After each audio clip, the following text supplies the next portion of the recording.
నీ చేతుల కష్టార్జితం నీకు దక్కకపోవడానికి కారణం ఎవరో తెలుసా? దేవుడు. నీ చేతుల కష్టార్జితాన్ని నువ్వు అనుభవించకపోవడానికి కారణం ఎవరో తెలుసా? నువ్వే.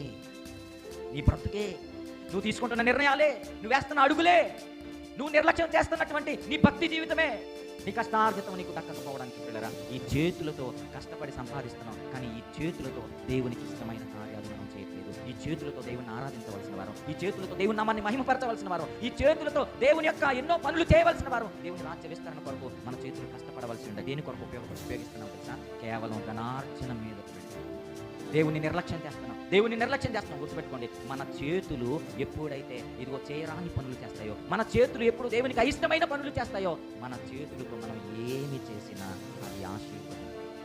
మన చేతులతో మనం ఏం చేసినా అది దీవింపబడవు. మన చేతులు దేవునికి అయిష్టమైన కార్యాలు చేస్తే, మన చేతులు చెడిపోతే, మన చేతులు పాపానికి గురైతే, మన చేతులతో మనం ఏం వేసినా ఎత్తిరాదు.